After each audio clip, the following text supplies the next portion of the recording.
चलकर जमीन धोना शुरू कर देती है।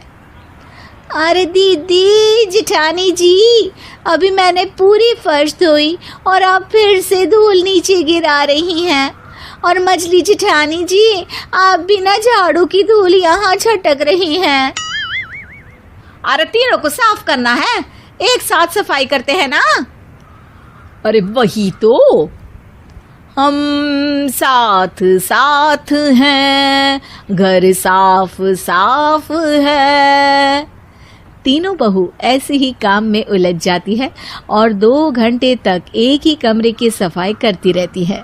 बहुत देर से अपनी बहुओं को ना देखने के कारण सास ऊपर कमरे में उन्हें देखने जाती है, लेकिन कमरे में घुसती ही वो गीली फर्श पर फिसलने के कारण नीचे गिर जाती है। ओरी मोरी मैया, हड्डी मरोड़ के रख दी, आए मेरी तो कमर ही टूट गई रे। तीनों बहुएं सास को उठाती हैं और बिस्तर पर सुला देती है। अरे मेरे हाथ पैर दर्द कर रहे हैं, दबा दो आराम मिलेगा। हाँ जी माँ जी। अरे जी माँ जी माँ जी। और तीनों बहुएं एक साथ सास के हाथ को दबाना शुरू कर देती हैं।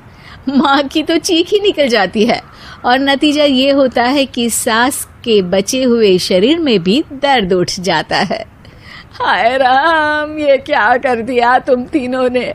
अरे मेरी तो किस्मत ही फूटी है कि तुम जैसी बहुएं मुझे मिली। हे भगवान, पूरे शरीर में दर्द बढ़ गया है, अब तो पता नहीं कि चल भी पाऊंगी या नहीं। माफ करो, मुझे गलती हो गई मुझसे कि तुम तीनों को एक साथ काम करने के लिए बोला। सोचा था तीनों मिलके अच्छे से काम करेगी, लेकिन बड़े बुजुर्ग सही कहते थे कि 3 तिगाड़ा काम बिगाड़ा। तुम लोगों ने ये बात ना आज साबित करके दिखा दी। तुम तीनों को तो समझाना यानी मानो भैंस के आगे बीन बजाना है। तुम्हें अकेले अकेले काम करना है ना, तो अब से तुम अकेले ही अपना अपना काम करो। तीनों बहुएं वहां से जाने लगती है।